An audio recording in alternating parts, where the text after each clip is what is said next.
또 자기를 의롭다 믿고 다른 사람을 멸시하는 자들에게 이 비유로 말씀하시되 두 사람이 기도하러 성전에 올라가니 하나는 바리새인이요 하나는 세리라.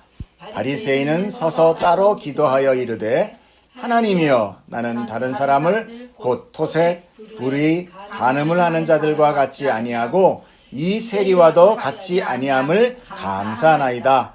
나는 일에 2번씩 금식하고 또 소득의 11조를 드리나이다 하고 세리는 멀리 서서 감히 눈을 들어 하늘을 쳐다보지도 못하고 다만 가슴을 치며 이르되 하나님이여 불쌍히 여기소서 나는 죄인이로소이다 하였느니라. 내가 너희에게 이르노니 이에 저 바리새인이 아니고 이 사람이 의롭다 하심을 받고 그의 집으로 내려갔느니라. 무릇 자기를 높이는 자는 낮아지고 자기를 낮추는 자는 높아지리라 하시니라. 아멘. 기도하겠습니다. 하나님 아버지 감사합니다. 오늘도 우리가 의지하고 받아야 될 것은 하나님의 진리의 말씀, 그 영생과 생명임을 믿습니다. 아버지의 사랑이 가득 담긴, 그 안에 생명이 가득 담긴 그 하나님의 진리의 말씀, 그 진리가 우리가 죄로부터 묶여있는 모든 것에서 자유케 해줄 줄 믿습니다. 아담이 처음에 지었던 그 선악과로 인한 그 죄의 아버지 그 오염이 아버지 오늘 우리에게 팽배되어 있지만 오직 살릴 수 있는 것은 하나님의 이 진리의 말씀인 줄 믿사오니 이 말씀이 오늘도 우리를 자유케 해주시고 깨뜨리시고 쪼개셔서 우리의 모든 더러운 죄악에서 벗어날 수 있도록 도와주시옵소서. 감사드리며 우리 주 예수님 이름으로 기도드렸사옵나이다. 아멘. 네, 축복합니다. 우리 다 같이 또 말씀을 나눌 때에 하나님께서 귀를 열어주시고 또 전하는 자에게 영으로 허락하실 줄 믿습니다. 도와주시옵소서. 하나님, 간절한 마음으로 항상 늘 말씀 앞에 섭니다. 자, 우리는요 지난주에 기도에 대해서 주님의 가르침을 배웠습니다. 생각나십니까? 네, 감사합니다. 생각해 주셔서 얼마나 감사한지. 자, 먼저 기도는 어떤 사람이 할 수 있다고 했습니까? 의지할 곳이 없는 약한 자, 그렇죠? 그래서 즉 과부와 고아와 객과 같은 존재들이다라고 얘기했습니다. 왜냐하면 자기의 스스로 능력과 힘이 있는 자는 굳이 어떤 존재에게 자기의 부족함을 부탁하거나 의지할 필요가 없기 때문에 그렇습니다. 홀로 설 수 있는데 왜 부탁을 하겠어요? 그래서 그 과부의 원한이라는 것으로 기도를 비유하셨던 것입니다.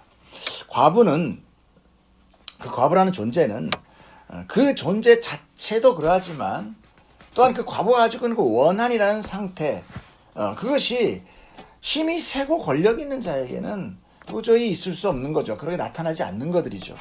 원한은 억울함으로 약하고 낮은 위치에 있는 그런 사람에게 겪는 것이 바로 원한이라는 것입니다. 또한 기도는 정당성이 있어야 된다고 했습니다. 재판관이 과부의 잦은 읍소, 어디를 때린다고 그랬어요? 눈 밑을 때린다 그랬죠. 잦은 그 읍소를 들어주지 않음으로 인하여 자신의 얼굴에 이렇게 눈탱이, 즉 얼굴에 먹칠을 받을 수 있다라는 것을, 그걸 통하여 나는 지금 저 과부 때문에 내가 내 그 쌓아온 그 권세와 그 영광이 다 멍들겠구나, 다 없어지겠구나 하는 그런 그 자기의 그 때문에 과부의 그 원한을 들어줬다는 거야. 그 원한을 들어줬다라는 것은 그 원한이 법적으로 어떻다? 정당성이 있었다. 그 정당성은 뭐 주관적이 아니라 어떻게? 객관적이었다. 누가 봐도 정당했기 때문에, 그렇기 때문에 그 재판관은 과부의 원한을 들어줄 수밖에 없었다. 더군다나 어떻게 나옵니까? 불의한 재판관은 그는 사람을 어떻게 했어요? 멸시한다 그랬죠. 또 하나님도 두려워하지 않는다고 부연 설명하고 있다는 거죠. 이것은 만약 과부의 원한이 정당하지 않다면 당연히 결코 들어주지 않았다라는 것을 암시하고 있는 것이죠. 이와 같이 기도는 하나님을 의지하는 자가 정당한 소원을 간청할 때에 하나님께서는 자신의 성품으로 기필코 그 원함을 들어주실 것을 강조하신 기도의 비유의 말씀입니다. 저 불의한 재판관인 그런 불의한 자도 자신의 명성을 위해서 그런 과부, 힘약한 사람의 원한을 들어준다면 하물며 하나님께서 당신의 그 영광의 본체이신 하나님께서 그걸 들어주지 않으시겠느냐, 이런 얘기죠. 또 우리는 어떤 기도를 우리가 배웠습니까? 한나의 기도였습니다. 한나의 기도를 통해 기도는 사람의 소원만을 일방적으로 올려드리는 통로가 아니라는 것을 배웠죠. 기도는 하나님과의 뭐였다? 영적인 대화, 소통이 이루어지는 곳이었다. 성도는 기도를 통해서 성령님의 중보하심으로 인하여 하나님의 마음을 깨닫게 되는 거예요. 여러분, 오래 기도하십시오. 그 오래라는 것은 무조건 오래라는 것이 아니라 하나님께 깊고 오래 기도하다 보면 하나님의 마음을 깨닫게 되는 거죠. 왜 그렇습니까? 하나님의 성령이 부어지기 때문에 그래요. 자신의 마음과 하나님의 마음을 서로 이제 나누게 되는 단계가 되므로 사람의 처음 내가 시작했던 그런 작은 소원, 이 세상에 그저 나의 작은 빛나는 소원, 그렇게 시작된 기도는 나중에 어떻게 됩니까? 하늘의 뜻을 품는 자가 되더라라는 것을 우리가 비유로 한나의 기도를 통해서 우리가 또 배우게 됐죠. 그래서 기도는 영적인 관계를 맺게 되는 것이고 인간으로서, 정말 하찮은 인간으로서 하늘을 향한 위대한 소망을 품게 되는 것이 기도다. 즉 우리가 기도를 함으로 인하여 우리는 마지못해 드리는 믿음이 아니라 하나님의 그 간절한 사랑의 마음을 알게 되고 우리가 그 사랑에 감복하여 나가게 되는 거죠. 남녀가 어떤 의지만을 가지고 사랑한다면 그 사랑이 과연 얼마나 오래 가겠습니까? 조건부 사랑? 이런 건 다 조건이 깨어질 때 함께 깨어지는 것이죠. 그러나 그의 마음이 서로 통할 때는 조건이 어찌할지라도 그들은 하나가 단단히 묶어지는 그런 사랑의 끈이 될 수 있을 것입니다. 자, 기도는 이 세상에서 예수의 이름으로 고통받고 박해를 당하는 성도의 삶을 승화시키는 것입니다.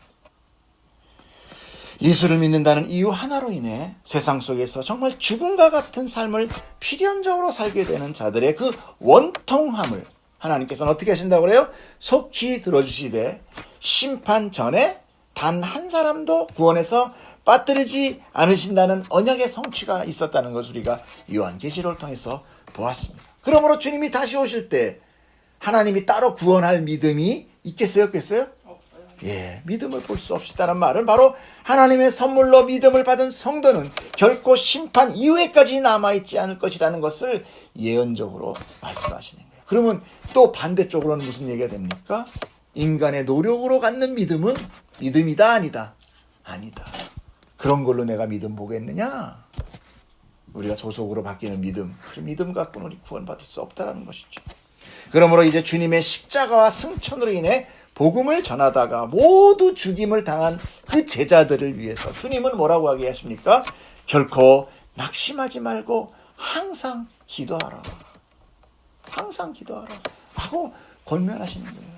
이 이야기는 아마 좀 더 절절하기는 바로 예수님께서 자기 앞에 있는 12제자를 향한 간절한 마음이었을 거예요. 그러나 그 예수님의 12제자는 우리 교회를, 오늘날 교회를 예표한다고 한다면 그 기도, 그 말씀은 바로 우리에게도 적용이 되고 있다는 것을 부인할 수 없는 것입니다. 성도의 기도는 이 세상의 삶 속에서 그 고통과 소원으로 시작이 되지만 결국 하나님의 심판과 예수님의 재림에 참여하는 자가 되고 그리고 주님과 함께 동행하는 자가 될 것이다 라는 것을 우리가 이 비유를 통하여 정말 낱낱이 샅샅이 찾아보았습니다. 여러분, 이것이 한 주 동안에 여러분의 힘이 되었기를 저는 간절히 원합니다. 또 앞으로도 우리가 이런 기도에게 이런 아주 위대한 하나님의 우리를 향한 기회가 있다는 것을 보고 우리는 기도를 늘 해야 되겠습니다. 자, 이제 비유를 마친 후에 제자들과 함께 있는 또 다른 자를 향하여 다시 비유의 말씀을 말씀하십니다. 그래서 오늘 이 18장의 이야기 또 17장의 이야기를 누가는 아주 독특한 방식의 기록으로 인하여 한 이야기를 묶음으로 이렇게 갑니다. 우리가 늘 그런 거 봤죠. 항상 보면 누가는 이게 시리즈별로 이게 묶음으로 가는 것을 우리가 봅니다. 그래서 이 15장, 16, 17, 18장 이걸 어떻게 보면 다 한 이야기. 100마리 중에 잃어버린 한 양, 또 잃어버린 한 드라크마, 두 아들 중에 하나, 뭐 이런 계속 그런 것들이 계속 나아가서 어디로 향하느냐면 하나님의 이제 나라로 향하는 것을 우리가 이제 보게 됩니다. 아주 이렇게 정말 누가는 이방인이지만 의사였거든요.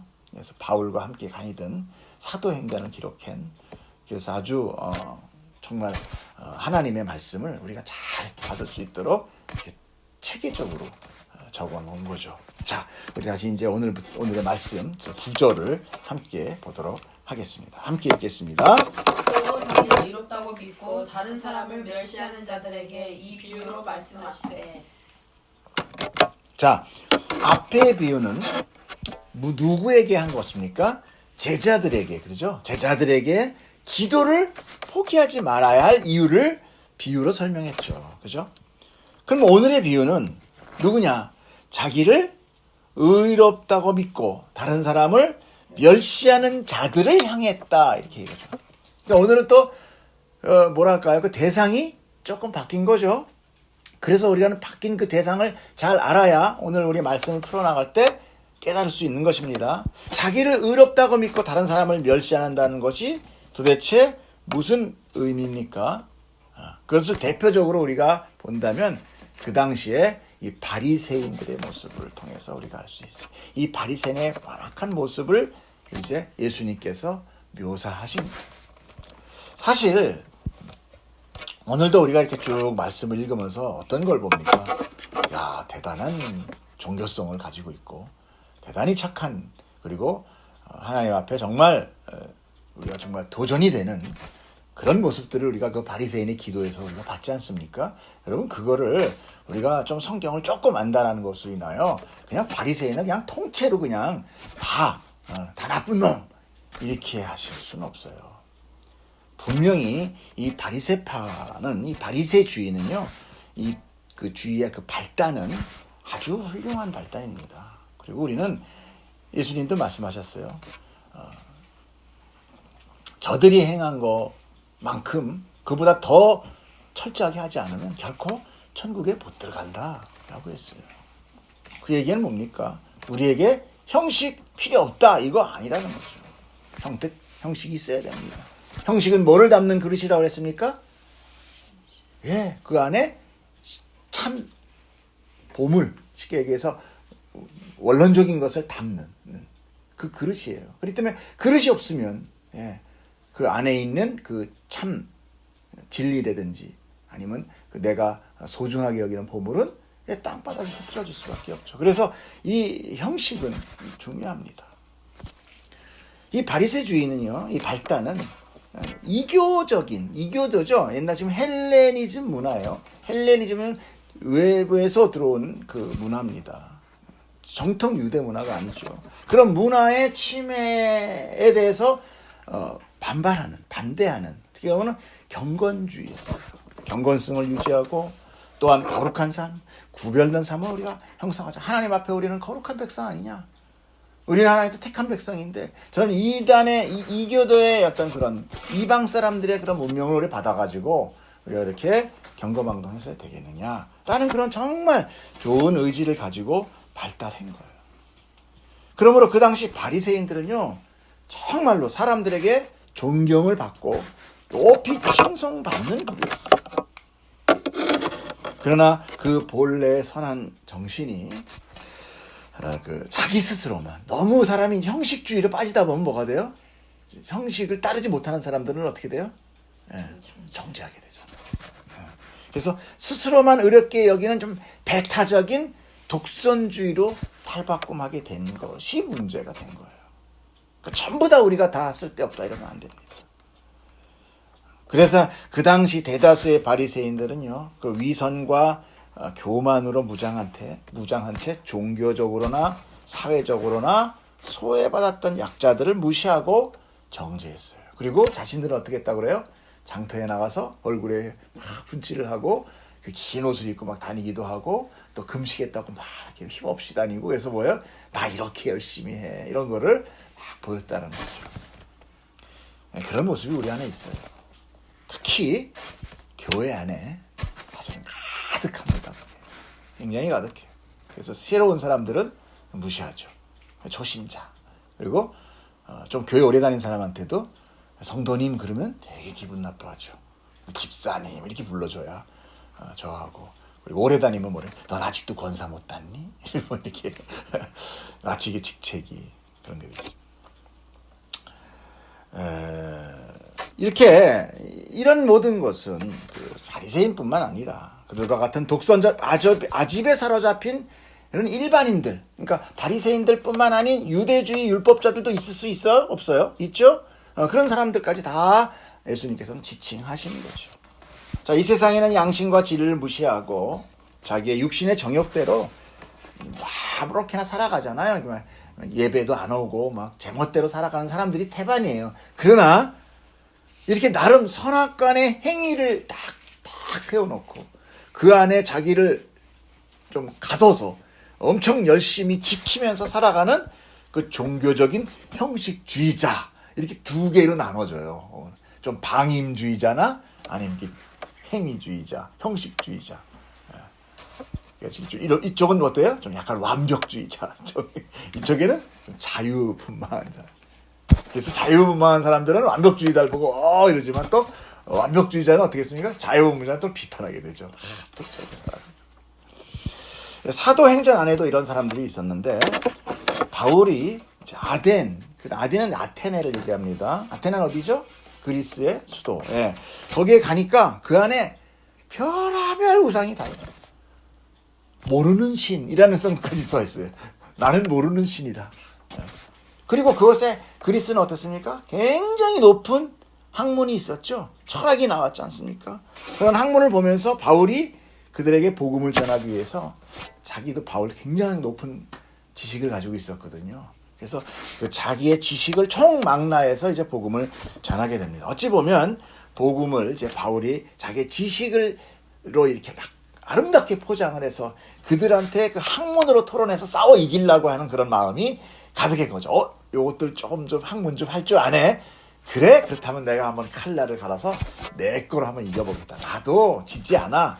어디 한번 해보자 이렇게 해서 했는데 조금 그 성경을 읽어보면 사실 바울이 그곳에서 복음으로 이렇게 해서 그 회심한 시기에서 복음을 받아들인 사람은 많지 않았어요. 좀 실패했어요.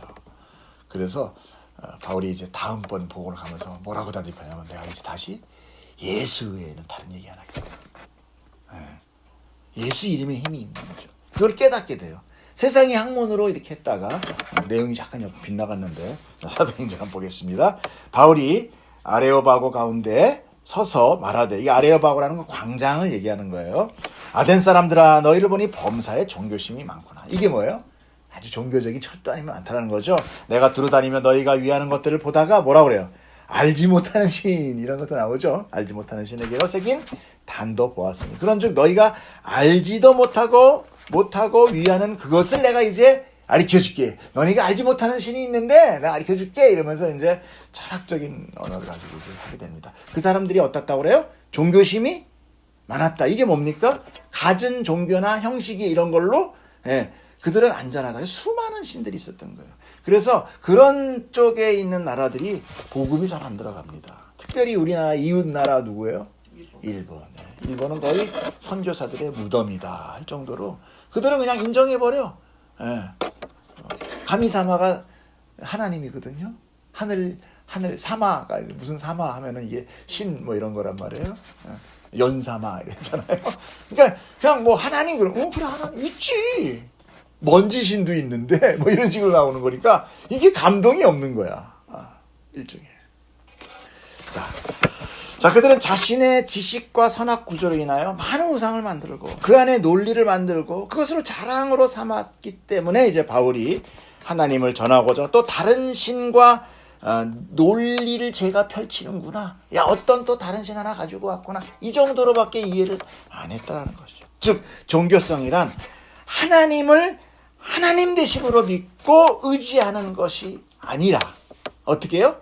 사람이 선악관의 울타리와 기준을 만들고 그 안에 있으면 선한 자, 그 바깥에 있으면 악한 자라는 논리, 그 기준에 들지 못하는 자들을 또 멸시하고 비판하는 것, 종교성, 이렇게 이야기한다는 거죠. 결국 자기 스스로 이런 기준을 만들어 놓고 자기의 열심으로 종교 생활을 하는 자들은 이미 스스로 자기가 어때요?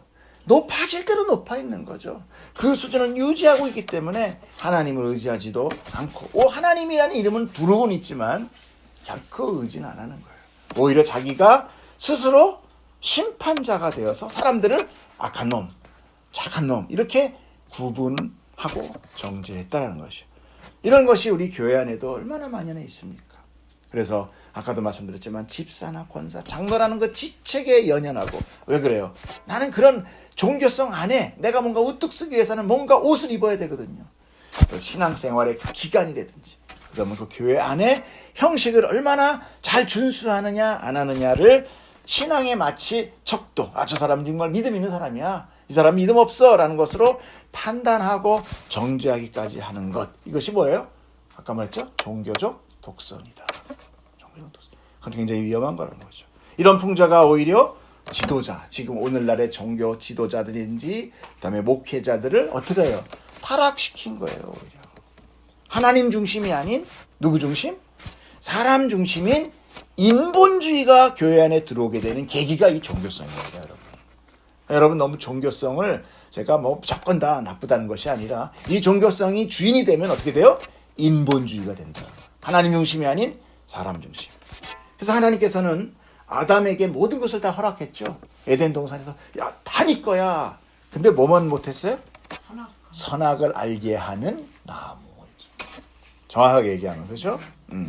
그 선악에 알게 하는 나무를 금하셨다는 것은 인간이 선악을 규정하게 됨으로 나타나는 그 폐해는 얼마나 심각한 것이며 이것이 치명적인 죄가 된다는 것을 하나님께서는 아신 거예요. 근데 인간은 가장 먼저 뛰어가서 뭐부터 챙겨요? 선악과부터 탁 따먹고 보는 거예요. 그래서 하나님께서 그 선악과, 죄, 선악과를 입에 따먹을 걸 아신 거예요. 사람의 그 교만이 무슨 얘기인지 아시겠어요? 그러니까 선악과는 왜 만들어놨을 때 여러분 이런 얘기를 많이 하는데, 하나님은 죄를 조장하시는 분인가? 아니요. 인간 스스로의 교만을 깨뜨리고자 하신 거예요. 근데 그 교만을 깨뜨리려면 자신이 교만함을 알아야 되거든요. 선악과는 동산 중앙에 심으면 안 되는 거예요. 그렇죠? 선악과가 정말 하나님의 계획 가운데 없다면 선악과도 진짜 만들지 말아야 되시고, 또 만들었다 하더라도 어떻게 해요? 화음으로 돌려놓고 이렇게 못하게.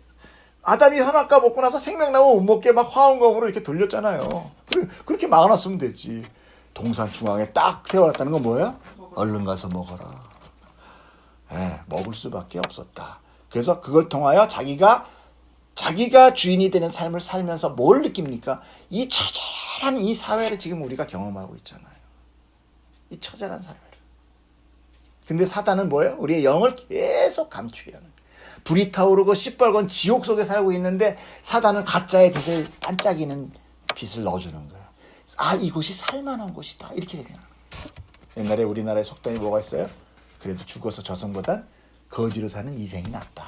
이런 얘기가 있잖아요. 지금 우리는 영적으로 이 세상을 못 봅니다. 여기가 가장 좋은 데예요. 그래서 여기서 복 달라는 거예요. 하나님 뭡니까? 거기서 빼내 계시다는 거예요. 이걸 잘 알아야 됩니다. 하나님은 여기서 빼겠다는데 우리는 계속 뭐예요? 여기에다 복을 주세요. 여기서 오래 살게 해주세요. 이게 나의 복이다라고 생각한다는 거죠. 얼마나 다른 생각입니까? 여러분 이거부터 우리가 재정비를 해야 됩니다. 이거를 알면 우리는 당연히 그 나라를 가게 되고 여기에서의 삶을 우리가 당연하구나 알아가게 됩니다. 당연하구나. 그러므로 그것을 어기면 정령 죽으리라고 하나님께서는 경고하셨던 거예요. 하나님이 만들어 놓고 왜 죽이십니까? 그만큼 심각한 거죠. 자, 이제 오늘의 비유를 다 살펴보도록 하겠습니다. 이 모든 제가 서두에 말씀드린 것을 다 바탕으로 까시고 말씀을 따라오시면 감사하겠습니다. 10절 읽어주세요. 시작. 두 사람이 기도하여 성전에 올라가니 하나는 바리새인이요 하나는 세리라. 자, 오늘 비유에 몇 사람이 등장하고 있습니까? 두 사람. 두 사람. 자, 이렇게 하니까 두 사람 아닌 거죠. 두 사람입니다. 하나는 누구? 바리새인. 자, 우리 바리새인의 앞에서 장황한 설명을 제가 드렸죠. 자, 그 다음에 하나는 또 세리. 자, 바리새인이 당시에 유대교의 종교인들을 대표하는 반면 세리는 당시에 천시대전 소위 죄인을 대표하는 것이에요. 그렇기 때문에 유대인 사회에서 바리새인 그러면 아까 뭐라고 했습니까? 칭송의 대상, 존경의 대상. 그런데 세리는 뭐예요? 그냥 바로 나오는 얘기가 뭡니까? 저 죽일 놈 이렇게 나옵니다. 왜 그러냐? 세리란 이스라엘이 로마의 정복당해서 멸망되자 로마에서는 각 지방의 고을을 통치하면서 뭘 걷어요? 세금을 당연히 걷죠. 근데 그 일을 행하게 한 자들이 이제 세리예요. 근데 그들은 어떻게 했냐면 로마에다 야 너희들은 예를 들어서 뭐 한 달에 1,000만 원이면 1,000만 원씩만 납부해. 응? 그 이상 더 받는 거 네 거야. 이거예요. 그러면 당연히 세리는 더 받으려고 그래요? 덜 받으려고 그래요? 더 받아. 그 더 받는 행위가 부드러울까요? 악랄할까요? 악랄하죠. 더군다나 세리는 누구를 했느냐? 그들의 상황을 잘 알아야 되기 때문에 로마인이 아니라 누구였냐면 유대인이었어요. 그러면 유대인에게 세리는 어떤 사람입니까? 나쁜 놈, 대반자, 그쵸? 내국노. 그러므로 유대 사회에서 세리는 민족을 배반하고 하나님을 배반한 그런 죄인이었어요. 그래서 그들은 유대인의 공동체에 들어가지 못했어요. 서로 교제도 안 했어요. 부정한 자예요. 죄인이에요. 근데 예수님은 왜 하필 그런 세리를 비유로 들었을까? 이런 거죠.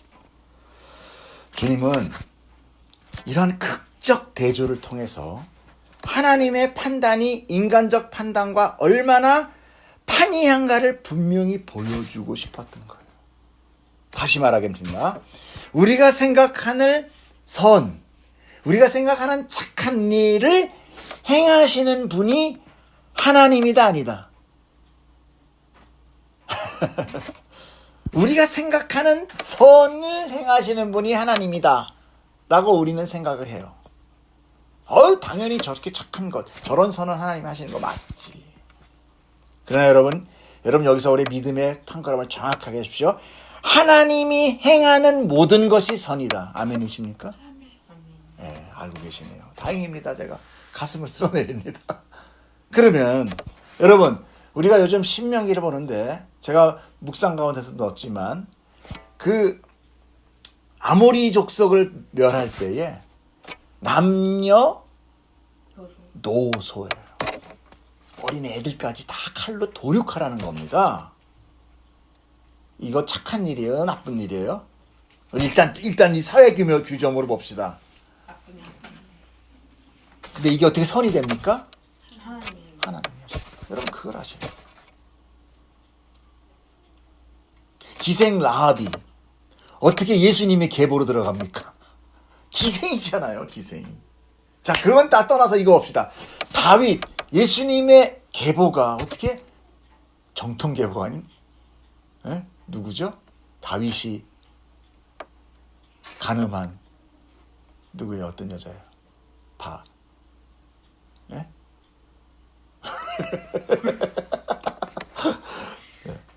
다윗이 밧세바. 죄송합니다. 뇌세포가 많이 죽었나 봅니다. 밧세바를 범하잖아요. 근데 밧세바의 혈통으로 누가 나와요? 솔로몬이 나옵니다. 이거 우리의 인간적 도덕 규범에 맞아요, 안 맞아요? 안 맞죠. 당연히 안 맞죠. 그거는 말이 안 되는 얘기죠. 예수님의 계보는 어떻게 됩니까? 훌륭해야 되잖아요. 그러니까 마태복음에 나오는 계보가 쭉 나오잖아요. 이거 지금 뭘 깨고 있는 거예요? 유대주의를 완전히 박살내면서 들어오는 게 마태복음입니다. 어땠어요? 유대인의 선민사상, 그 깨끗하고 거룩하고 바리새인, 남들을 정죄하는 가운데 촥 들어가는 거예요. 너희가 한 밧세바, 기생 라합,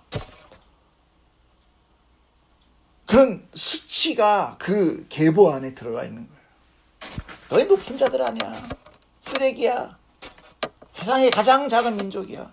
근데 내가 택함으로 너희가 선한 자다. 여러분의 신앙 가운데, 우리가 신앙 가운데 가장 힘든 게 이겁니다. 그래서 우리가 기도를 하고 뭘 하면서 그 기도의 응답이 내 선악 구조의 판단에 잘못해서 왔을 때 우리 응답 받았다 안 받았다라고 어떻게 판단하냐? 못 받았다고 생각합니다. 저주라고 생각합니다. 여러분이 하나님을 믿는다면 이제부터 하나님 나라까지 갈 모든 이 세상 속에서 살아가는 모든 삶이 축복이에요. 여러분 그걸 인정해야 돼. 그게 믿음입니다. 이게 믿음, 이게 축복이야? 내가 지금부터 종놀이 타고 있는데 이게 축복이야? 예, 축복이에요. 제가 다 설명할 수는 없지만 하나님의 주권이라는 것은 그겁니다. 다른 설교 다 필요 없어요. 여러분 이거 인정하면 오늘 끝나는 겁니다. 뭐 낮아져라 포기해라 내려놔라 그 모든 이야기가 다 뭡니까? 내가 생각하는 선악구조, 내가 생각하는 모든 사회규범, 도덕규범, 이거 하나님 앞에 다 무시당해라. 내가 깨뜨려지는 거예요. 근데 우리 이거 못하는 이유가 뭡니까? 다 얘기해봅시다. 자존심. 시작. 자존심이 뭐라고 그랬죠? 자기 존중 사상. 자기 존중 사상이 뭐라고 그랬죠? 죄. 자기 존중 사상이 자기 중심이잖아요. 우린 누구 중심으로 산다고 그래요? 하나님 중심. 그런데 우리가 실제로 살아가는 어떻게 살아요? 나 중심으로 살아가는 거예요. 자기 중심, 자존심. 에이 자존심 상해 이러잖아요. 내가 이 교회는 안 다녀. 에이 자존심 상해. 예? 그 사람이 믿음 있는 사람이에요? 그래서 하나님의 은혜가 필요한 겁니다.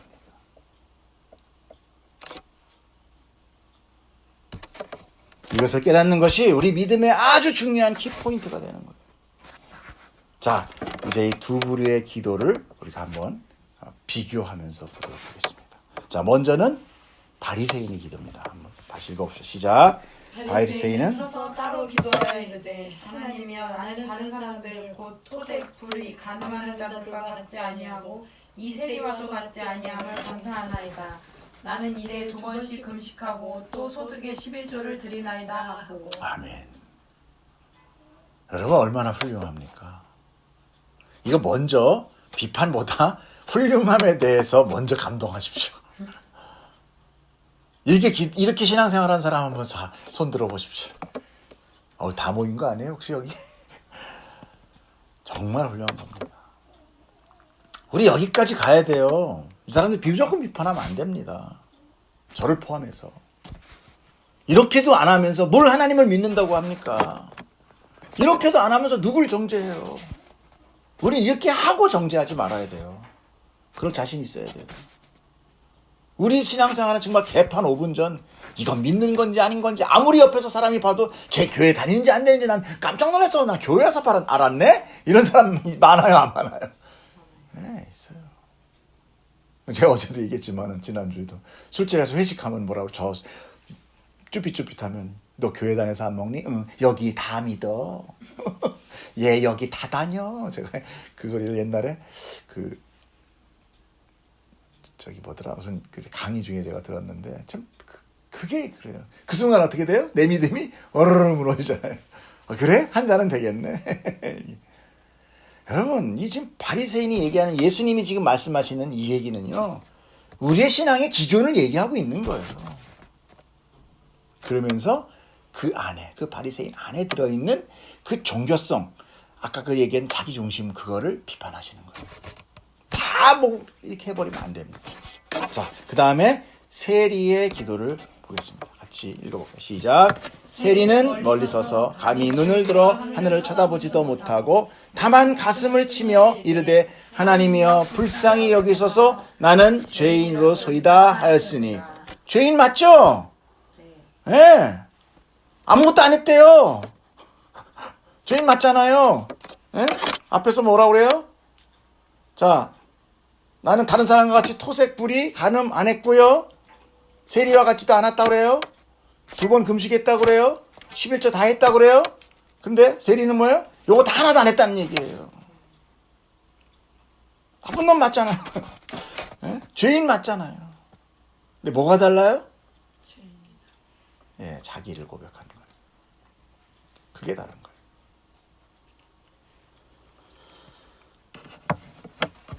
여기서 우리가 조금 본론으로 좀 들어가기 전에, 왜냐하면 제가 지금 또 이렇게 또 말씀으로 흥분하면 안 되니까 조금 우리가 구조를 보겠습니다. 지금 보면 뭐냐면 따로 서서 기도했다고 그러잖아요. 그죠? 그걸 우리가 잠깐 보면은 여기 잠깐 우리가 성전의 구조를 잠깐 보도록 할게요. 이거를 우리가 좀 보시면 또 나중에도 도움이 됩니다. 자, 어떻게 나와요? 지금 보면은 성전이 가운데 성소, 지성소가 있죠? 그죠? 그리고 나서 이렇게 톡 튀어나온 두 개를 이스라엘의 뜰 이렇게 나오죠? 그 다음에 그 옆이 뭐라고 합니까? 여인들의 뜰, 그죠? 그리고 맨 바깥이 뭐에 나와 있어요? 이방인의 뜰 이렇게 나와 있죠. 보여요? 안 보여요? 잘 보이죠? 그러니까 이방인은 지금 그 성전 안에 들어온다, 못 들어온다? 못 들어온다라는 거예요. 그러니까 분명히 바리새인은 어디에 와서 기도를 하고 있을까요? 이스라엘의 뜰에 와서 기도하겠죠. 그죠? 이 안쪽에 성전 안으로 들어왔고, 그 바깥에는 뭐예요? 여자들도 그 성전 안으로 못 들어갑니다. 성전 들어간 입구밖에 못 들어가요. 그리고 완전히 이제 바깥에, 여기가 이방인의 뜰이에요. 그러니까 세리는 아까 뭐라 했습니까? 유대인들이 뭐 취급했어요? 완전 제가 계란 얘기까지는 안 했는데, 예, 지금 흥분하고 계세요. 예, 그래서 이방인 취급을 했다고 그랬죠. 그러니까 그들은 이방인의 뜰에 서 있는 거예요. 유대인이면서도. 예. 더군다나 세리도 서서 했다고 그랬죠. 앉지 않았다 했죠. 자, 그래서 여인들이 갈 수 있는 여인뜰도 아니요, 이방인이 갈 수 있는 이방인의 뜰에서 기도를 했다. 이렇게 우리는 볼 수 있어요. 우리는 이 두 사람의 기도를 비교해서 오늘의 비유를 배워야 됩니다. 첫째, 바리새인의 기도는 어떻게 봅니까? 바리새인의 기도는 자신은 다른 사람과 다르다 이렇게 비교하면서 하고 있죠. 그리고 그 안에는 뭐가 입니까? 다르다는 것이 성경에서 자주 나오는, 우리가 잘 아는 무슨 단어라고 되느냐 하면 거룩이래요. 거룩은 이렇게 높아지는 거라기보다 다르다라는 거예요. 구분되다, 구별되다. 그러니까 내가 거룩하니 너희도 거룩하라, 이런 것은 내가 거룩하니 높으니까 나도 이렇게 다니자, 이런 얘기가 아니라 내가 세상과 구별되어 있는 자이니 너희도 세상과 구별되라, 이렇게 얘기하시는 거거든요. 예. 그러므로 자신은 하나님 앞에 거룩한 존재라는 것을 의미합니다. 나는 다릅니다, 이런 거잖아요. 그런데 그 자신의 거룩을 나타내기 위해서 지금 뭐를 얘기하냐면, 아까도 얘기했지만 다른 사람들과 비교해서 거룩을 얘기하고 있다는 거예요. 자, 결국 저는 이렇게 저렇게 주님의 규율을 잘 지켰습니다. 내가 잘 지켰습니다, 하나님. 착하게 봐주세요. 불쌍히 봐주세요. 이게 아니라 나는 저런 사람과 다릅니다. 로 자기를 다른 사람과 비교해서 자기를 높이려 했다라는 것이에요.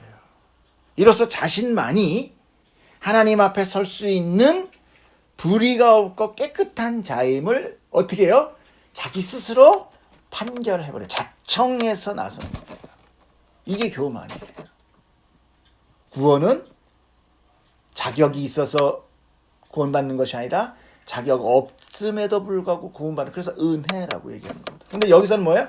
나 자격 있어요로 얘기하는 거란 말이에요. 세상에서는요, 그 세상의 성공이라는 것은 자기가 높아지기 힘들면 어떻게 해요? 주변의 사람들을 깎아내려서 자기가 우뚝 서려고 그러죠. 그러니까 자기가 우뚝 서는 게 아니라 주변 사람들을 낮춰서 홀라 남으려고 하는 거잖아요. 이것이 지금 우리가 늘 보는 게 뭡니까? 정치권에서 매일같이 듣는 거잖아요. 바꾸자, 못한다, 쟤는 못해, 쟤는 못해. 그게 항상 내가 이렇게 하겠습니다가 아니라 제가 못해요잖아. 그 자기에 대한 논리는 없어요. 이게 우리나라 정치의 한심함입니다. 내가 뭘 어떻게 하겠습니다. 구체적인 것이 아니라 쟤는 못해요. 그러니까 갈아야 돼요. 갈면 그다음 못하겠다는 거예요. 그게 중요한 거잖아요. 가는 거 좋다 이거예요. 그럼 갈면 내가 어떤 정치를 하겠습니다가 아니라 그냥 쟤는 안 돼요. 그러니까 제가 아니니까 은근히 뒤에서 뭐예요? 그럼 나는 잘할 거라라는 것을 그냥 감추고 있는 거잖아요. 여러분, 그런 거에 속으면 안 되는 거예요. 인간의 의라는 것이 고작 자신의 고군분투로 인하여 성취되는 것보다 다른 이를 비판하고 왜곡시켜서 그것을 이용하여 자신이 득을 얻어보겠다는 것이 이 인간의 의예요. 얼마나 치졸하고 야비합니까? 결국 바리새인은 하나님 앞에 자신의 믿음과 순종을 고백하기보다 다른 이를 비판하고 정죄함으로 인하여, 즉 자기가 심판자가 이미 돼버린 거예요. 이미 높아진 거예요. 이미 자기가 하나님이야. 이게 잘못됐다는 것입니다. 그래서 성전 앞에 서서 하나님 앞에 당당하게 기도할 수 있는 거예요. 그런데 그 주장 앞에 늘 들어가 있는 주어가 뭐예요? 나는. 여기 지금 나는이 한 2번만 들어있는데 원어에 보면 그 말할 때마다 나의 기도, 나는 이렇게 하는, 나는 이렇게 하는. 자기 주장, 자기 중심이 아주 팽배되어 있다는 것을 그 원문 안에서 우리는 발견할 수 있어요. 자기의 의를 하나님 앞에 드러내고 싶은 그 간절함이 그냥 자랑하고 싶은 게 막 그냥 막 몸소리 쳐지는 거죠. 하지만 세리는 자기의 죄와 불가능함 있는 그대로를 그냥 설명하는 것이 아니라 깨닫고 있다는 것이죠. 그리고 그것을 스스로 하나님 앞에 어떻게 하고 있습니까? 자백하고 있다는 것입니다. 자, 바리새인의 기도는 종교적 형식과 자기의 노력을 보상받기 위해서 기도하고 있어요. 하나님께서는 1년 중 대속죄일 때 단 하루만 곡기를 끊는 금식을 명하고 있습니다. 율법에서. 1년에 몇 번이요? 한 번.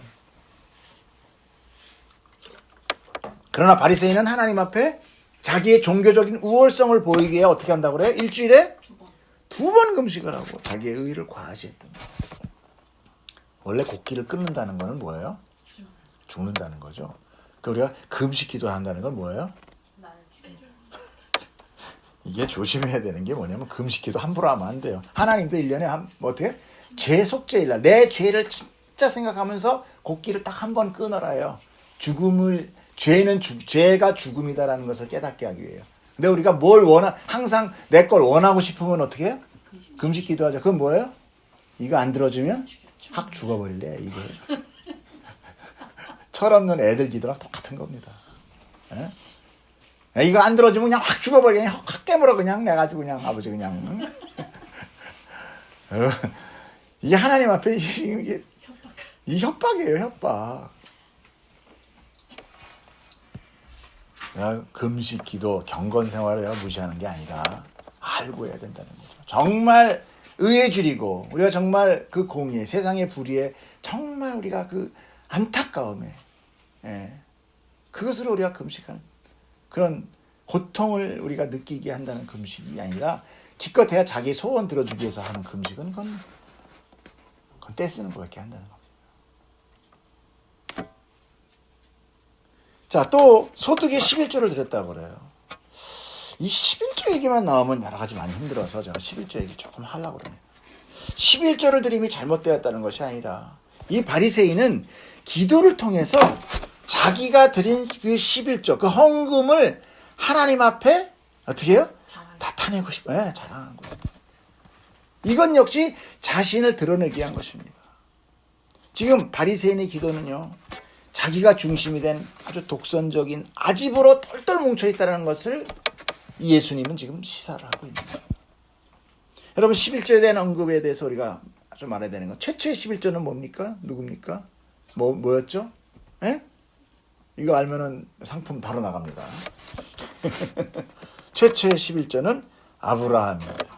아브라함이 멜기세덱이라는 사람을 만나서 전쟁으로 얻은 전리품의 10분의 1을 주는 게 최초의 11조. 이 사건은 소돔과 고모라 얘기 지난번에 들어서 알죠? 소돔 고모라 지방에서 전쟁이 일어나서 그 소돔 왕이 패합니다. 그 성 안에 있던 조카 롯이 어떻게 됐어요? 잡혀갔죠. 그래서 아브라함이 자기 집 개인 장정들을 데려가서 그들과 전쟁을 벌여서 승리해서 그 전리품을 취한 것입니다. 그 승리 후에 이제 고향으로 돌아오는 중에 이 신비로운 제사장 멜기세덱, 이 제사장이며 왕인 이 멜기세덱을 만나게 되고 아브라함은 그에게 이제 11조를 주게 됩니다. 즉, 그 싸움은 사실 개인 사병 몇 명이었냐면 318명이에요. 자기가 집에 있는 장정들, 뭐 종도 있고 뭐 이런 사람 데리고와서 싸워서 이 과연 왕들이 5왕인가 있었거든요. 그 당시 그 5왕들을 전쟁에서 싸워서 이길 수 있느냐? 이길 수 없어요, 사실은. 싸워서 이길 수 없는 전쟁인데 승리를 했다라는 것을 바로 아브라함이 싸운 게 아니다라는 거죠. 그건 하나님이 싸워주신 거라는 거예요. 그리고 아브라함도 그것을 알고 있어요. 야, 이상하다. 왜 이렇게 휙휙 죽냐? 그냥 칼을 한번 휙 하면 갑자기 장군들이 으윽 쓰러지는 거예요. 안 봤지만 제가. 승리해서 돌아오는 길목에, 그렇지 않아도 좀 찝찝하죠? 근데 그 딱 들어오는 길목에 살렘 왕이라는 그런 왕이, 멜기세덱이라는 사람이 뭐라고 얘기하면 승리케 하신 하나님을 찬송하라, 이렇게 얘기를 해요. 아브라함 앞에. 창세기 한번 봅시다. 읽어보세요. 시작. 너희 대적을 내 손에 붙이신 지극히 높으신 하나님을 찬송할지로다 하매 아브라함이 그 얻은 것에서 10분의 1을 멜기세덱에게 주었다. 그죠? 그렇지 않아도 조금 찝찝하고 있는데 어떤 신비로운 왕이 나타나가지고, 야, 내 대적을 내 손에 붙인 지극히 높은 하나님을 찬송할지어다. 그러니까 지가 가지고 어이 좋아 그러다 어휴 내 거 아니네. 그리고 11조를 드리게 됐다는 거죠. 근데 여기서 멜기세덱은 그러면 정말 누군가? 18절 그 앞절에 나와요. 앞줄에 읽어보시죠. 살렘 왕 멜기세덱이 떡과 포도주를 가지고 나왔으니 그는 지극히 높으신 하나님의 제사장. 설명은 이거 이상 없어요, 성경에.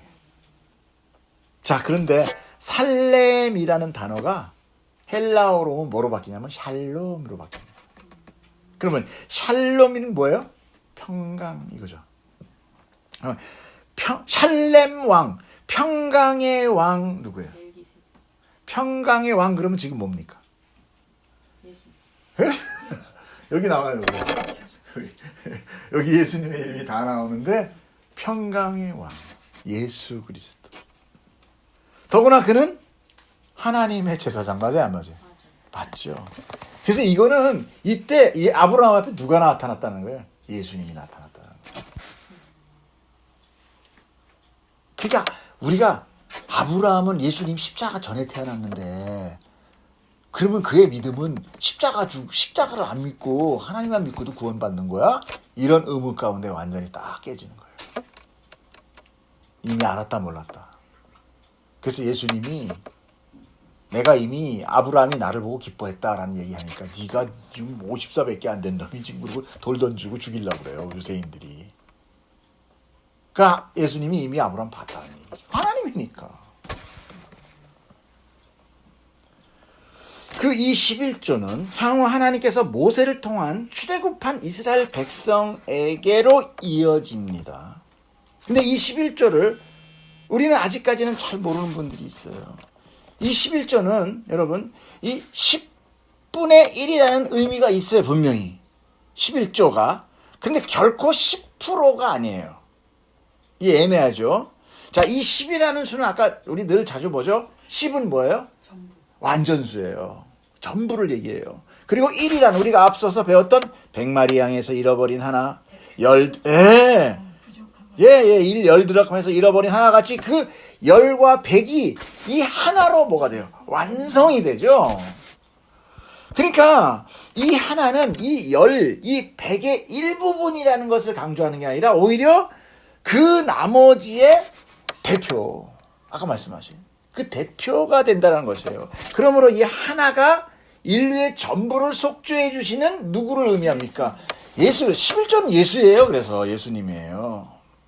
그래서 우리가 지금 요즘 와서 조금 그 11조에 대해서 서로 논쟁이 분분한 게 뭐냐면 11조 이미 예수님으로 완성했는데 뭘 또 11조를 드리냐 이런데 그건 또 다 알지 못하는 겁니다.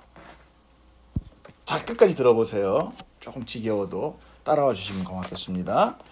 즉 예수님의 십자가는 그분의 죄를 속죄하는 것이 아니라 인류 전체를 대신했다는 것이죠. 이 11조의 의뢰는 출애굽 때 그 마지막 재앙이 무슨 재앙이었어요? 장자가 죽는 재앙이었죠. 그죠? 그 안에서 의미를 우리가 찾게 되는데, 장자의 재앙은 모든 장자가 첫 태생이라는 거거든요. 태에서 처음 난 거 다 죽이겠다. 이게 하나님의 재앙이었어요.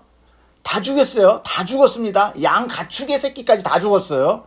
그런데 하나님께서 어떻게 살리십니까? 양을 잡아서, 어린 양을 잡아서 그 피로 문 임방에 바르고 좌우 문설주, 그러니까 세 군데입니다. 그죠? 이 어린 양의 피를 바르면 그 재앙이 가다가 그 피를 보고 그 문을 넘어가서 그 집 안에 있는 장자를 멸하지 않겠다 해서 그 넘어가다, 패스 오버, 유월, 이 6월절이에요. 6월달이라서 6월절이 아니라 아셨죠? 즉 이스라엘의 장자는 그때 그냥 죽은 거예요, 여러분. 죽은 거예요. 다 죽은 거야. 그러나 현실에서는 어떻게 됐습니까? 어린 양이 죽은 거죠, 대신. 맞죠? 절꼬지 여러분 기억하시고, 이것이 바로 향후 예수님의 십자가 죽음을 예표하는 거 맞죠? 그죠? 왜 그래요? 그 피로 우리는 죄를 사함받고, 우리 죽어있는 자들이잖아요. 근데 사함을 받고 영생을 얻게 되는 것이잖아요. 그것을 뭐라고 얘기합니까? 구원이라고 하는 거잖아요. 그죠? 구원, 10원도 안 되는 구원을 주냐? 이게 아니잖아요. 라고 부르는 것이죠. 이제 이 장자의 재앙을 통해서 죽음에서 살리신 이스라엘의 장자, 그러니까 죽어야 될 이 장자를 하나님이 어린 양의 피값으로 대신 살렸잖아요. 그 살아난 장자들, 이스라엘의 장자들을 그거 내 거야 라고 공포를 하십니다. 출애굽기 보세요. 자, 벌써 시작. 이스라엘 자손 중에서 사람이나 짐승을 막론하고 태에서 처음 난 모든 것은 다 그 구별하여 내게 돌리라. 이는 내 것이라. 3절. 너는 태에서 처음 난 모든 것과 내게 있는 가축의 태에서 처음 난 것을 구별하여 여호와께 돌리라. 수컷은 여호와의 것이니라. 그러니까 하나님께서 이스라엘만 살렸잖아요. 근데 장자는 다 죽어야 되는데 이스라엘 장자만 살렸단 말이에요. 피값으로. 그리고 그 장자가 내 거다라고 주장하시는 거예요. 여기까지 하셔야 됩니다. 그러면 왜 장자 하나 죽었는데 왜 나 것이냐? 장자는 그 집안을 대표한단 말이에요. 그러니까 장자의 죽음은 그 집안의, 그 가문의 멸절을 의미합니다. 대가 끊기는 거죠, 쉽게 얘기해서. 그러면 그때 다 죽어야 될 그 장자들의 핏값으로 내가 취했기 때문에 그들은 내 것이다 라고 하는 거. 그리고 나서 민수기에 와서 하나님은 이스라엘의 12지파 중에 한 지파, 즉 레위 지파를 자기의 소유로 삼습니다. 즉 12지파 전부가 이스라엘이잖아요. 전부 내 건데 그 중에 한 지파를 대표로 취하겠다. 이렇게 얘기해요. 민수기 3장 41절. 시작. 나는 여호와라. 자손 중 모든 처음 난 자의 대신에 레위인을 내게 돌리고 또 이스라엘 자손 중에 가축 중 모든 처음 난 것에 대신에 레위인의 가축을 내게. 그러니까 레위인도 하나님 것, 레위인의 가축도 하나님 것이다. 그러므로 이제 11지파는요, 이제 이스라엘에 들어가서 땅을 분배받아요. 각각 다 분배받고 거기서 농사 짓고 가축 짓고 거기서 열매 고기를 먹지만 레위 지파는 오직 하나님께 소속해짐으로 인해서 하나님의 제사 업무만 담당하게 됩니다. 이게 레위 지파가. 그러므로 아무 땅, 아무 가축도 부여받지 못함으로 인해서 이제 11지파가 자기의 소산의 12분의 1을 하나님한테 바친 그 하나님한테 바친 그 하나님 거잖아요, 그게. 그러면 하나님 거에 바친 11조, 그들이 바친 11조를 자기 레위인에게 하나님이 주세요.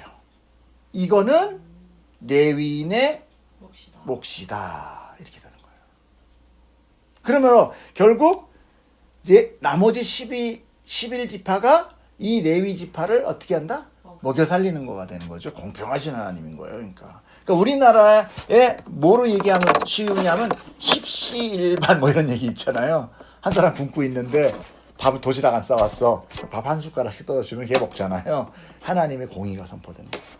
그러므로 율법의 11조는 자기 소유의 전부가 하나님 것이며 그러므로 자기의 전부를 하나님께 다 드려야 되지만 삶을 영위하기 위해서 그 소산의 10분의 1을 바치게 한 거예요. 그들도 먹고 살아야 되잖아. 그 하나가 자기 소유의 전부를 대표하는 게 11조예요.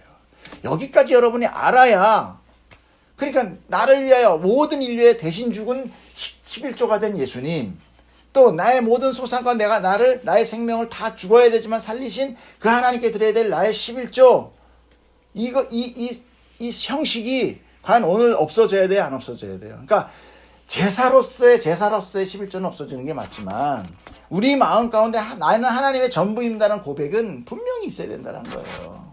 근데 우린 돈만 생각하는 거예요. 아이고 아까운데 잘 됐다. 예수가 대신했대. 예수님 뭐 돈을 줬어요? 뭐였어요? 아무 의미를 모르고 그냥 내 주머니가 그냥 속토득이 되니까 그냥 옳았구나 잘 됐구나, 야 이거 안 해도 돼 없어도 돼, 이런 논리로 나가는 거는 이건 뭐 신앙도 아니고 아무것도 아닌 거예요. 그냥 교회 안 다니시면 돼. 그러면 그냥 교회 안 다니고 하나님 안 믿으면 굳이 낼 것도 없어. 네. 그래서 이제 레위기 27장 30절에 뭐라고 합니까? 그리고 그 땅의 10분의 1 곧 그 땅의 곡식이나 나무의 열매는 그 10분의 1은 여호와의 것이니 여호와의 성물이라. 이렇게 하나님께서 10분의 1을 나에게 제물로 바치게 한 다음에 그 제물을 드린 거예요. 그러니까 11지파는 레위한테 준다고 생각하면 안 되는 거예요. 하나님한테 드리는 거예요. 하나님의 것이니까. 그럼 하나님이 레위인에게 주는 거예요. 그러면 레위인은 어떻게 하냐? 그 10분의 1을 또 걷어서 또 하나님께 드려요, 제물로. 레위인도 11조를 드리는 거예요. 그러면 그 11조를 가지고 누굴 먹이 살냐면 대제사장 그룹을 먹입니다. 놀랍죠? 그래서 그 10분의 1을 걷어서 레위인만 먹이는 게 아니라 나중에는 나와요. 12회 때 뭐가 나오냐면 고아와 과부와 객도 같이 먹이게 해요. 고아와 과부와 객, 거기서도 나옵니다. 나그네까지 먹이게 해요. 같이. 네. 그때는 돈이 아니라 다 먹을 거잖아요. 그러므로 성경에 나타나는 이 10분의 1이란 10%가 아닌 전부를 들이되 대표로 하나 드리겠습니다. 이거예요.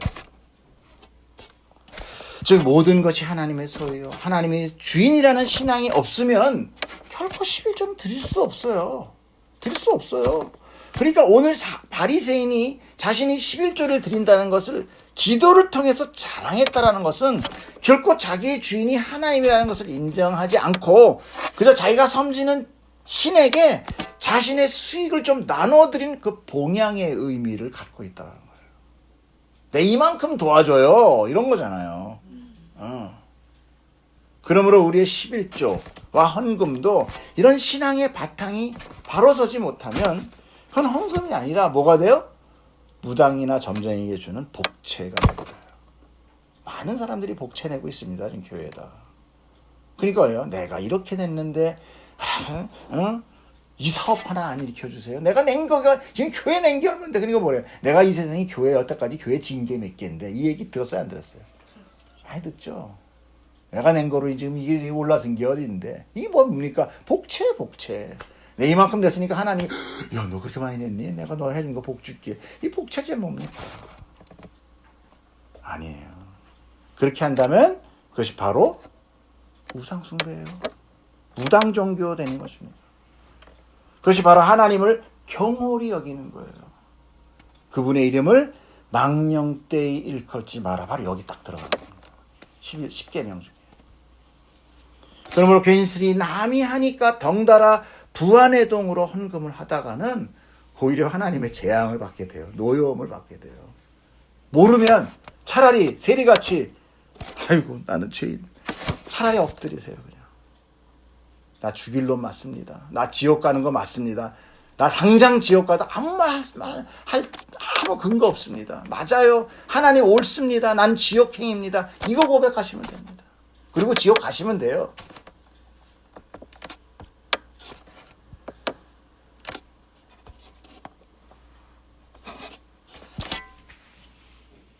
만약에 우리가 이런 11조나 헌금을 드리지 않는 게 내가 정말 편하다. 정말 편해. 오늘 소득이 있었어. 이번에 잘 넘어갔어.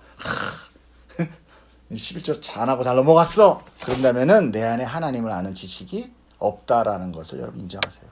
아, 나 하나님 모르는구나. 그렇다면 나와 하나님의 관계도 없구나. 하나님과 나는 관계 없구나. 괜히 하나님 보고 아버지 아빠 그러지 마세요. 그 사람 뭐야? 하나님도 몰라요. 모르는데 괜히 친한 척해. 그렇게 되는 거예요. 제가 좀 심하게 얘기한 거 아닙니다. 더 심해야 되나. 저도 그렇게 잘 못 사니까. 저도 죄인이니까. 자, 14절 보겠습니다. 내가 너에게 이르노니 이에 저 바리새인이 아니고 이 사람이 의롭다 하심을 받고 그의 집으로 내려갔느니라. 무릇 자기를 높이는 자는 낮아지고 자기를 낮추는 자는 높아지리라 하십니다. 오늘 바리새인의 기도를 통해서 왜 하나님께서는 그 훌륭한 종교인인 바리새인이 아닌 그토록 민족을 배반하고 로마의 앞잡이가 되어 못된 짓만 일삼던 그런 세리의 기도를 통해서 이 사람이 의롭다라고 말씀하셨는지 우리는 그 저의를 깨달아야 돼요. 무조건 되고 얕은 성경의 지식 가지고 바리새인 하나님 욕하니까 나쁜 놈. 세리는 아니요. 만약에 세리가 내 옆에 있어서 정말 내가 세리한테 당했으면요. 우린 이를 박박 갑니다. 정말 우리가 유대인이라면요. 이 이야기는 예수님한테 분노가 일어나야 돼요. 도대체 도대체 제정신이야? 예수님 도대체 무슨 얘기를 하시는 거야? 저 훌륭한 바리새인들, 저 매국노를 지금 의롭다고? 이렇게 되는 게 그게 맞는 거예요. 근데 이 14절의 말 중에 참 재미난 게 있습니다. 바리새인 앞에 뭐가 있어요? 저 바리새인. 그런데 이 사람 앞에 뭐가 있어요? 이 사람이죠. 이 사람. 그러면 저 사람이 가까워요? 이 사람이 가까워요? 이 사람. 예수님 지금 누구 앞에 와 있다는 거예요? 세리요. 높아져 있는 곳에 가야 하겠습니다. 낮은 곳에 임해요. 세리의 기도는 자신의 죄에 대한 통한과 자복이며 오직 하나님의 은혜만이 자신을 구원할 수 있다라는 처절한 부르짖음이 있었다면 바리새인은 하나님 앞에 너무도 많은 자신의 종교적 자랑거리가 너무 넘쳐나요. 옛날에 이런 거 있었죠? 줄줄이 사탕. 아빠 오실 때 줄줄이, 엄마 오실 때 줄줄줄줄줄줄. 자랑을 하루 종일 해도 나만 넘치는 거예요. 하나님 앞에 자기 자랑한 게 너무 많아. 한 게 너무 많아서. 이미 그는 너무나 많은 자기의 의의를 가져서 하나님보다도 오히려 더 높아져 있었고 오히려 자기가 하나님을 매번 잘 도와드리고 있다고 자랑할 정도가 되었다. 그렇게 스스로 높아져 버린 자를 하나님은 오히려 의롭다 하지 않았고 자기의 죄와 또 그 죄를 스스로 이길 수 없는 초라하지만 나약하고 불가능한 존재라는 것을 인지하고 회개하고 엎드려 낮아져 있는 그 낮은 곳에 하나님의 은혜가 위로부터 낮은 곳으로 부어지고 있다는 것입니다. 자, 그런데 이렇게 나약하고 초라하고 불가능한 존재가 오늘 본문에는 없지만 그 다음 본문에 제가 주보에는 써놨는데 15절부터 나와 있습니다. 혹시 보면 자막을 준비했으니까 읽어보세요. 마무리입니다. 자, 힘내시고 마무리 조금 한 15분 늦어졌는데 마무리입니다. 제가 읽겠습니다. 사람들이 예수께서 만져주심을 바라고 자기 어린아이를 데리고 오매 제자들이 보고 꾸짖거늘 예수께서 그 어린아이들을 불러 가까이 하시고 이르시되 어린아이들이 내게 오는 것을 용납하고 금하지 말라.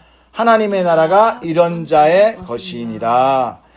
내가 진실로 너희에게 이르노니 누구든지 하나님의 나라를 어린아이와 같이 받아들이지 않는 자는 결탄코 거기 들어가지 못하리라 하십니다. 사람들이 예수께 자기 아이를 데리고 와서 만져주길 바랬다고 그래요. 이 만져준다 해서 어떤 사람들은 그걸 근거로 요즘 유아 세례를 베푼대요. 근데 그건 아닙니다. 아마 축복 기도를 받는 그 당시의 관습에 의하여 예수님께서는 어떤 자예요? 새로운 능력 있는 하나님의 선지자라고 그러잖아요. 와, 병도 고치네. 이런 선지자니까 유대 부모들이 자기 자식들을 데리고 온 거예요. 그런데 어린아이가 아니라 여기 보면은 아기라고 표현되어 있어요. 이게 한글 번역에는 다 어린아이라고 나와 있잖아요. 근데 어린아이는 보통 7세 이하 를 이제 파이디아라고 나타나거든요. 근데 오늘 본문에는요, 갓난아이예요. 젖먹이, 브레페라는 그 단어가 좀 다르게 나와 있습니다. 즉, 아주 갓난아기들을 데리고 온 거예요. 자, 이 아기들을 불러 가까이 오게 한 후에 어린아이들이 내게 오는 것을 용납하고 금지하지 말라라고 하신 것입니다. 자, 그리고 이 아이들이야말로 하나님 나라에 속한 자라고 말씀하셨는데 성경이 이런 말씀을 그냥 우리 문자 그대로 해석해서 아이들과 같이 해맑고 순수하게 이렇게 살아야 천국 간다. 그래서 옛날에 교회에는 항상 유치원이 있었어요. 그죠? 유아원 운영해가지고 아이들 잘 교육하는데 앞장서야 된다 하고 이런 것이 있었는데 그건 성경을 오해한 거예요. 성경 속에 특별히 예수님께서 어린아이를 들어 말씀하시는 것은 우리가 늘 앞서 배웠죠. 뭐라고 했습니까? 약하고 불가능한 자들의 대표가 고아와 과부와 객 안에 포함되어 있는 의미예요. 어린아이란 부모 완전적 의존적인 존재란 말입니다. 우리 큰애도 말이야 엄마한테 혼나가지고 쫓겨나면 쫓겨나야 돼요. 그렇다고 해서 어디 멀리 안 가. 문 앞에 있다 다시 들어온단 말이에요. 의존적이에요. 다른 데 가면 어떻게 됩니까? 굶어 죽어요. 애들은 부모가 좀 비인간적으로 혼을 내고 때리고 쫓아도요 아이는 결코 부모를 떠나지 않습니다. 이걸 비유하는 거예요, 여러분. 그러므로 예수님께서 어린아이를 특별히 오늘은 갓난아이를 보시고 말하면 그 어린아이보다도 더 무능한 존재라는 거죠. 하나님 나라는 이런 어린아이 같이 낮은 자, 힘없는 자, 불가능한 자 그러므로 인해 그러니까 무조건 힘없어라, 무조건 낮아져라, 뭐 무조건 무능해라 이게 아니라 그러므로 인하여 자기가 누구를 해요? 하나님만 의존할 수밖에 없는 자들 그런 믿음, 그런 신앙이 뭐를 받는다? 하나님 나라를 선물로 받는다는 것입니다. 이 말 속에 구원의 은혜는 낮고 죄가 깊은 곳으로 부어진다는 것과 이제 상통하게 되는 거예요. 그러면 우리는 이제 18장을 통해서 기도를 가르치시며 힘없고 불가능한 존재가 그 원통함을 낙심하지 않고 기도할 때에 하나님께서는 기필코 들어주실 것을 이어서 세리의 자복과 회개를 통해서 자기를 낮추는 자가 의롭다고 하시면서 그 낮고 약함의 상징인 누구를 등장하고 있어요? 누구를 등장하고 있어요? 어린 아이를 등장시키면서 그걸 뭘로 지금 연결합니까? 하나님 나라라는 것을 지금 가르치고 있는 거예요. 하나님 나라는 뭐라고 그랬습니까? 하나님의 통치. 하나님의 통치를 의지하는 자만이 하나님 나라에 간다라는 거예요. 그래서 다음 성경의 말씀, 우리가 다음 주에 봐야 될 성경의 말씀이 뭐냐면 하나님 나라예요. 이 성경 이게 기가 막힌 흐름으로 짜여져 있는 거예요.